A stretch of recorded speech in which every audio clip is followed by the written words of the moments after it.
Welcome back to the Gentle Reader. In part 2 of The Little Mermaid, she makes her bargain with the Sea Witch, trading her voice for a chance at love. Let us continue. Then the Little Mermaid sighed and looked sorrowfully at her fish's tail. "Let us be happy," said the old lady, "and dart and spring about during the 300 years that we have to live, which is really quite long enough. After that, we can rest ourselves all the better. This evening we are going to have a court ball. It is one of those splendid sights which we can never see on earth. The walls and the ceiling of the large ballroom, a transparent crystal, made hundreds of colossal shells, some of a deep red, others of a grass green, stood on each side in rows with blue fire in them, which lighted up the whole saloon and shone through the walls, so that the sea was also illuminated. Innumerable fishes, great and small, swam past the crystal walls. On some of them, the scales glowed with a purple brilliancy, and on others they shone like silver and gold. Through the halls flowed a broad stream, and in it danced the mermen and the mermaids to the music of their own sweet singing. No one on earth has such a lovely voice as theirs. The little mermaid sang more sweetly than them all. The whole court applauded her with hands and tails, and for a moment her heart felt quite gay, for she knew she had the loveliest voice of any on earth or in the sea. But she soon thought again of the world above her, for she could not forget the charming prince, nor her sorrow that she had not an immortal soul like his. Therefore she crept away silently out of her father's palace, and while everything within was gladness and song, she sat in her own little garden, sorrowful and alone. Then she heard the bugle sounding through the water, and thought, "He is certainly sailing above, he on whom my wishes depend, and in whose hands I should like to place the happiness of my life. I will venture all for him, and to win an immortal soul, while my sisters are dancing in my father's palace. I will go to the Sea Witch, of whom I have always been so much afraid, but she can give me counsel and help." And then the little mermaid went out from her garden and took the road to the foaming whirlpools, behind which the sorceress lived. She had never been that way before. Neither flowers nor grass grew there. Nothing but bare, gray, sandy ground stretched out to the whirlpool, where the water, like foaming mill-wheels, whirled round everything that it seized, and cast it into the fathomless deep.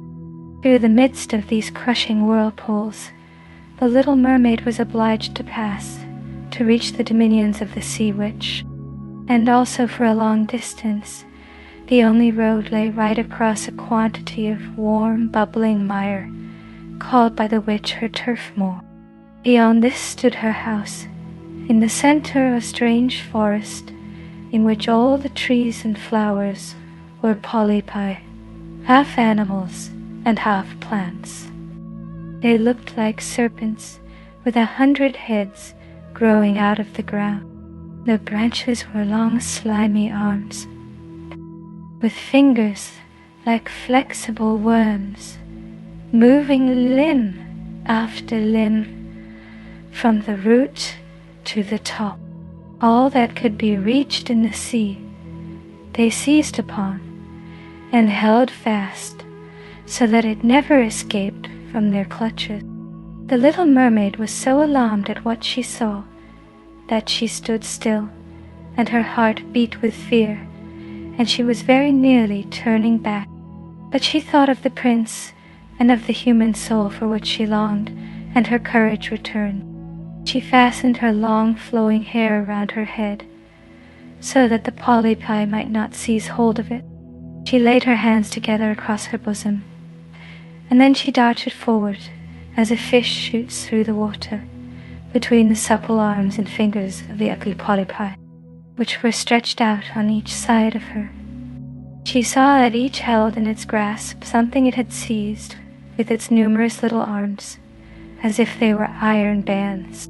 The white skeletons of human beings who had perished at sea and had sunk down into the deep waters, skeletons of land animals, oars, rudders, and chests of ships were lying tightly grasped by their clinging arms. Even a little mermaid, whom they had caught and strangled.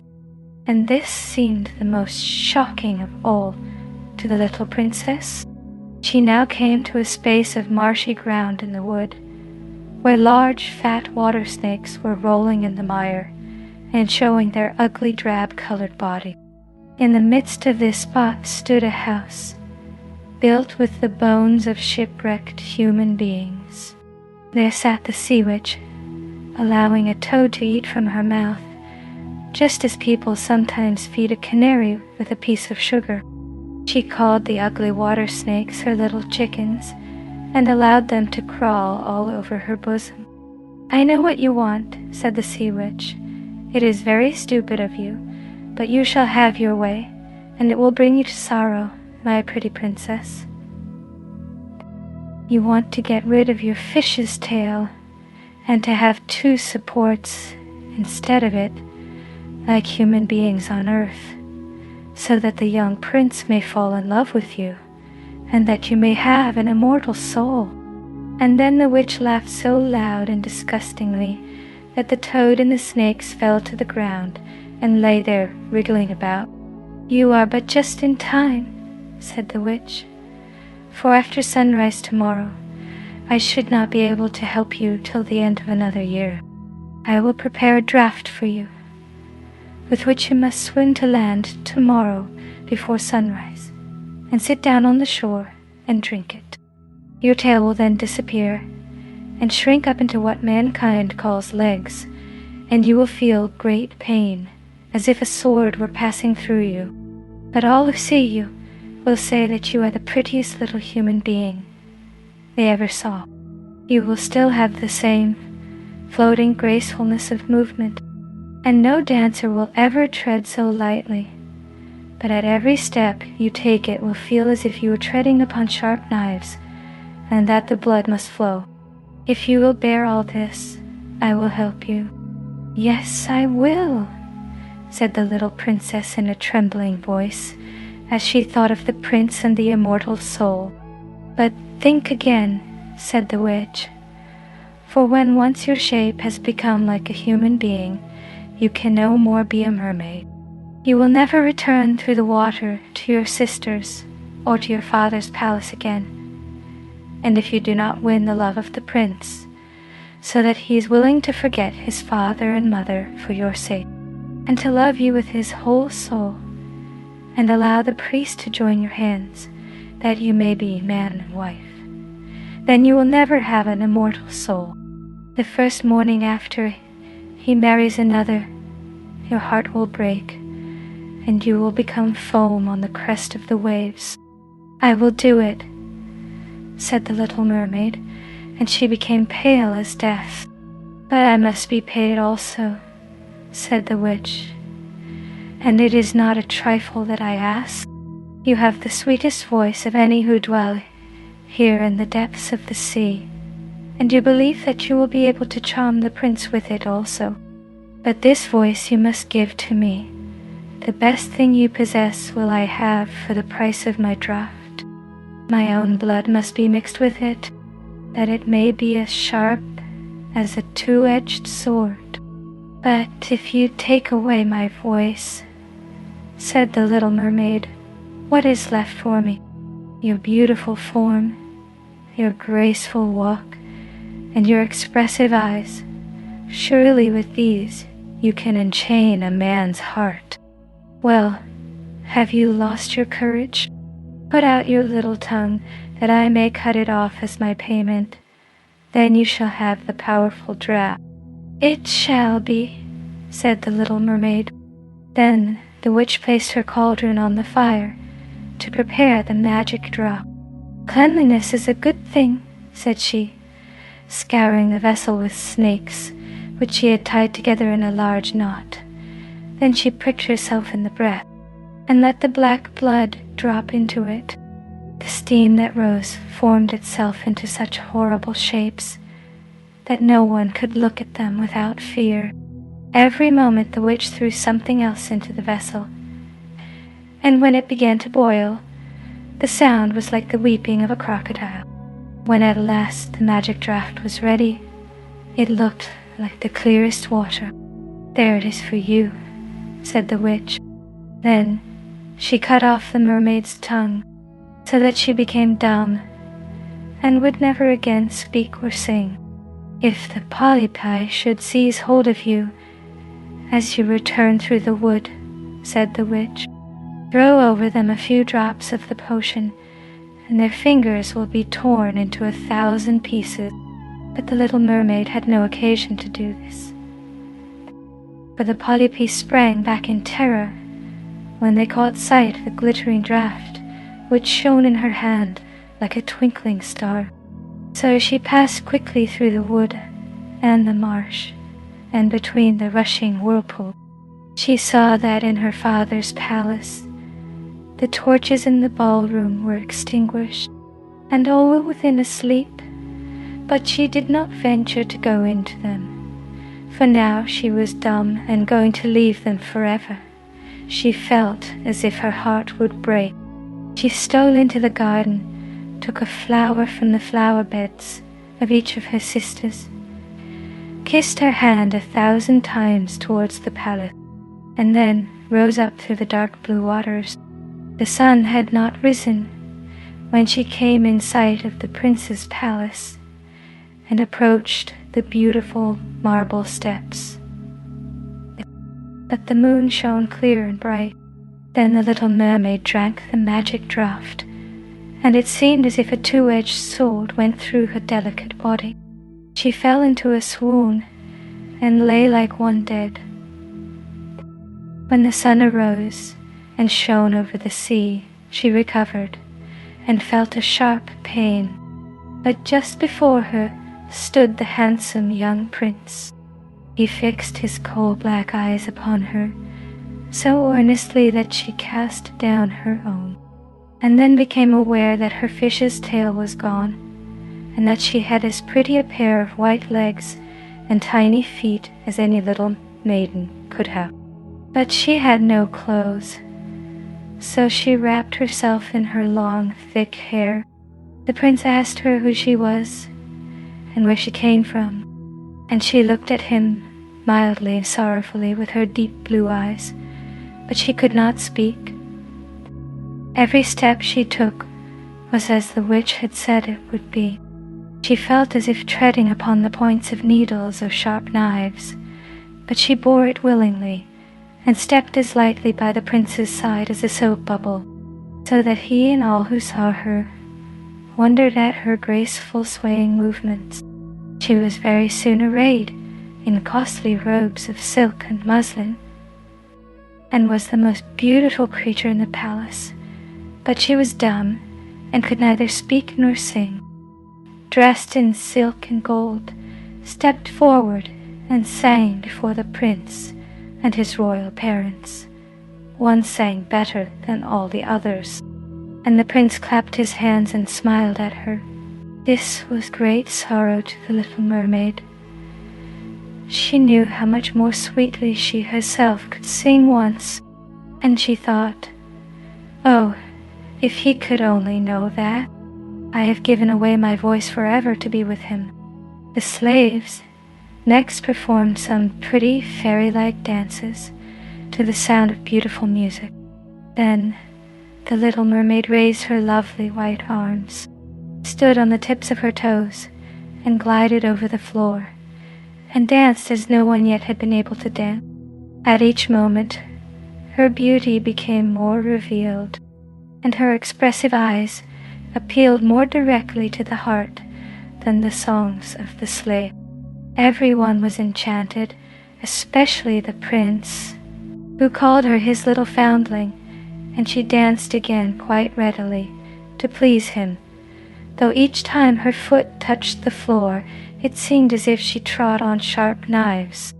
The prince said she should remain with him always, and she received permission to sleep at his door on a velvet cushion. He had a page's dress made for her, that she might accompany him on horseback. They rode together through the sweet-scented woods, where the green boughs touched their shoulders, and the little birds sang among the fresh leaves. She climbed with the prince to the tops of high mountains, and although her tender feet bled so that even her steps were marked, she only laughed and followed him till they could see the clouds beneath them, looking like a flock of birds traveling to distant land.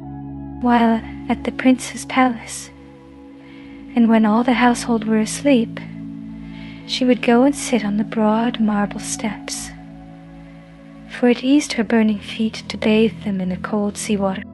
And then she thought of all those below in the deep. Once during the night her sisters came up, arm in arm, singing sorrowfully as they floated on the water. She beckoned to them, and then they recognized her, and told her how she had grieved them. After that, they came to the same place every night, and once she saw in the distance her old grandmother, who had not been to the surface of the sea for many years, and the old sea king, her father, with his crown on his head. They stretched out their hands towards her, but they did not venture so near the land as her sisters did. As the days passed, she loved the prince more fondly, and he loved her as he would love a little child, but it never came into his head to make her his wife.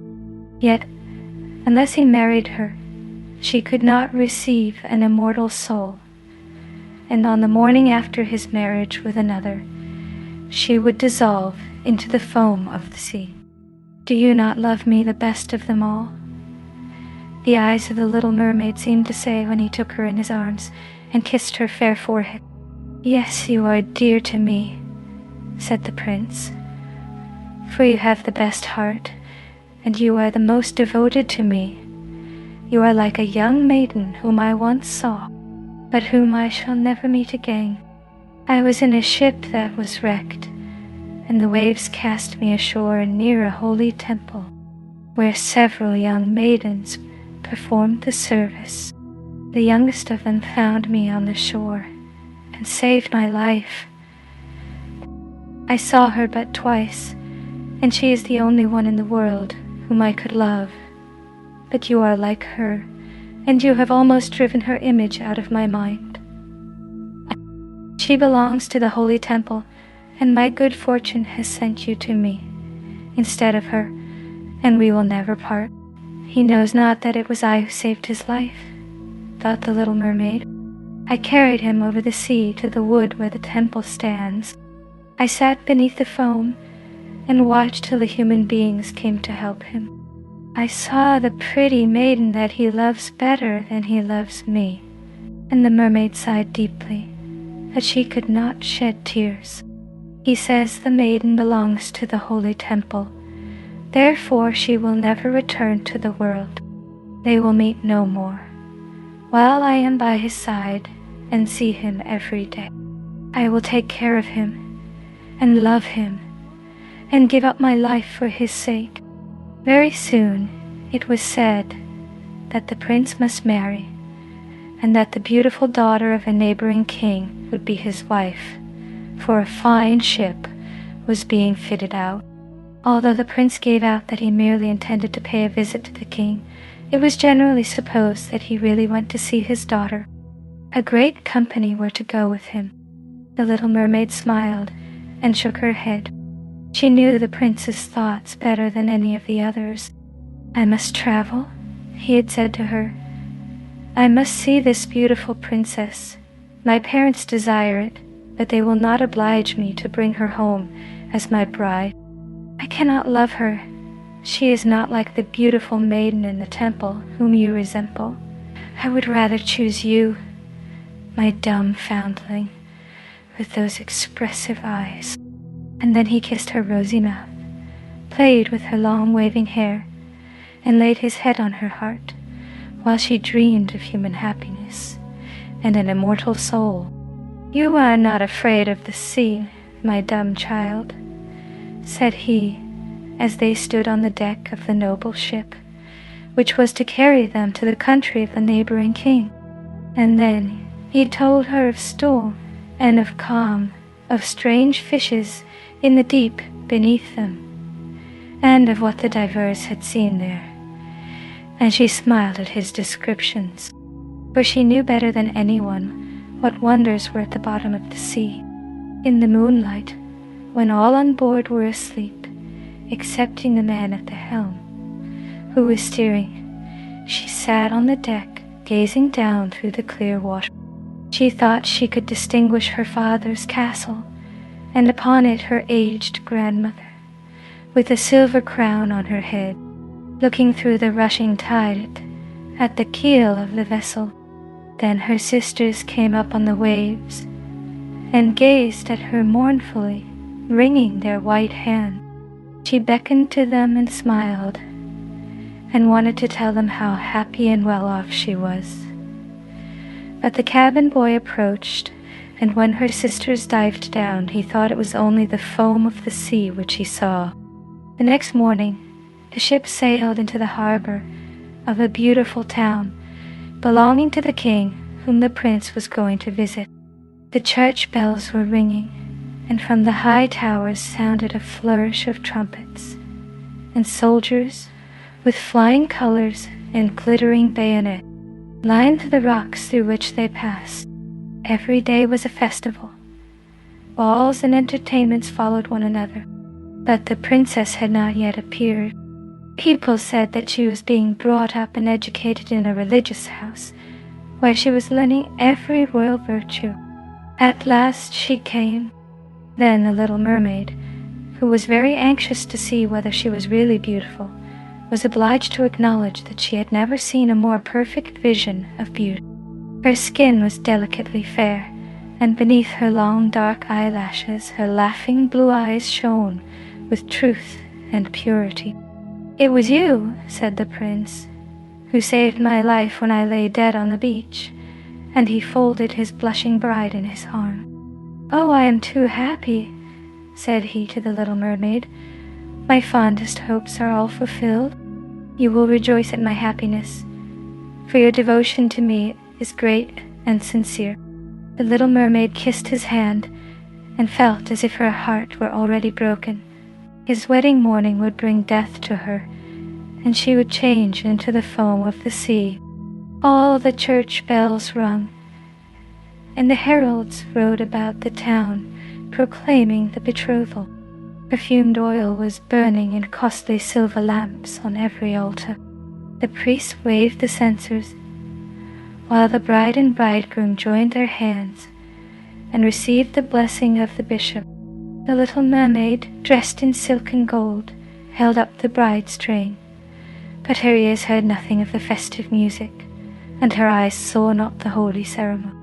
She thought of the night of death which was coming to her, and of all she had lost in the world. On the same evening, the bride and bridegroom went on board ship. Cannons were roaring, flags waving, and in the center of the ship a costly tent of purple and gold had been erected. It contained elegant couches for the reception of the bridal pair during the night. The ship, with swelling sails and a favorable wind, glided away smoothly and lightly over the calm sea. When it grew dark, a number of colored lamps were lit, and the sailors danced merrily on the deck. The little mermaid could not help thinking of her first rising out of the sea, when she had seen similar festivities and joys, and she joined in the dance, poised herself in the air as a swallow when he pursues his prey, and all present cheered her with wonder. She had never danced so elegantly before. Her tender feet felt as if cut with sharp knives, but she cared not for it. A sharper pang had pierced through her heart. She knew this was the last evening she should ever see the prince, for whom she had forsaken her kindred and her home. She had given up her beautiful voice, and suffered unheard of pain daily for him, while he knew nothing of it. This was the last evening that she would breathe the same air with him, or gaze on the starry sky and the deep sea. An eternal night, without a thought or a dream, awaited her. She had no soul, and now she could never win one. All was joy and gaiety on board ship. Till long after midnight, she laughed and danced with the rest, while the thoughts of death were in her heart. The prince kissed his beautiful bride, while she played with his raven hair, till they went arm in arm to rest in the splendid tent. Then all became still on board the ship. The helmsman, alone awake, stood at the helm. The little mermaid leaned her white arms on the edge of the vessel, and looked towards the east for the first blush of morning, for that first ray of dawn that would bring her death. She saw her sisters rising out of the flood. They were as pale as herself, but their long beautiful hair waved no more in the wind and had been cut off. "We have given our hair to the witch," said they, "to obtain help for you, that you may not die tonight. She has given us a knife. Here it is. See, it is very sharp. Before the sun rises, you must plunge it into the heart of the prince. When the warm blood falls upon your feet, they will grow together again and form into a fish's tail, and you will be once more a mermaid, and return to us to live out your 300 years, before you die and change to the salt sea foam. Haste, then, here you must die before sunrise. Our old grandmother moaned so for you, that her white hair is falling off from sorrow, as ours fell under the witch's scissors. Kill the prince and come back. Hasten. Do you not see the first red streaks in the sky? In a few minutes the sun will rise, and you must die." And then they sighed deeply and mournfully, and sank down beneath the wave. The little mermaid drew back the crimson curtain of the tent, and beheld the fair bride with her head resting on the prince's breast. She bent down and kissed his fair brow, then looked at the sky, on which the rosy dawn grew brighter and brighter. Then she glanced at the sharp knife, and again fixed her eyes on the prince, who whispered the name of his bride in his dreams. She was in his thoughts, and the knife trembled in the hand of the little mermaid. Then she flung it far away from her, into the waves.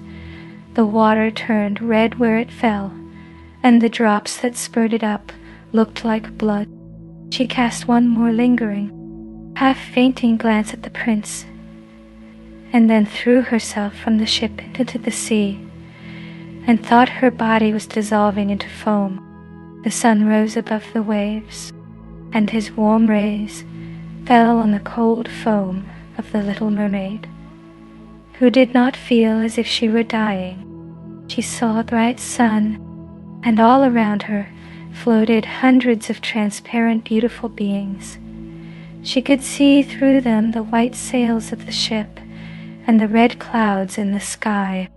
Their speech was melodious, but too ethereal to be heard by mortal ears, as they were also unseen by mortal eyes. The little mermaid perceived that she had a body like theirs, and that she continued to rise higher and higher out of the foam. "Where am I?" asked she, and her voice sounded ethereal, as the voice of those who were with her. No earthly music could imitate it. "Among the daughters of the air," answered one of them. "A mermaid has not an immortal soul, nor can she obtain one unless she wins the love of a human being. On the power of another hangs her eternal destiny. But the daughters of the air, although they do not possess an immortal soul, can, by their good deeds, procure one for themselves. We fly to warm countries and cool the sultry air that destroys mankind with the pestilence. We carry the perfume of the flowers to spread health and restoration. After we have striven for 300 years to all the good in our power, we receive an immortal soul and take part in the happiness of mankind. You, poor little mermaid, have tried with your whole heart to do as we are doing. You have suffered and endured and raised yourself to the spirit world by your good deeds. And now, by striving for 300 years in the same way, you may obtain an immortal soul. The little mermaid lifted her glorified eyes towards the sun and felt them, for the first time, filling with tears. On the ship in which she had left the prince, there were life and noise. She saw him and his beautiful bride searching for her.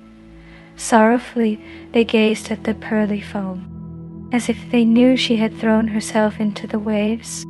Unseen, she kissed the forehead of her bride and fanned the prince, and then mounted with the other children of the air to a rosy cloud that floated through the ether. After 300 years, thus shall we float into the kingdom of heaven, said she. And we may even get there sooner, whispered one of her companions. Unseen we can enter the houses of men, where there are children, and for every day on which we find a good child, who is the joy of his parents, and deserves their love, our time of probation is shortened. The child does not know, when we fly through the room, that we smile with joy at his good conduct, for we can count 1 year less of our 300 years. But when we see a naughty or a wicked child, we shed tears of sorrow, and for every tear a day is added to our time of trial. And though she had gained her human form, she had not gained his heart. With dawn approaching, her fate draws near. We conclude her story in part 2, here on The Gentle Reader.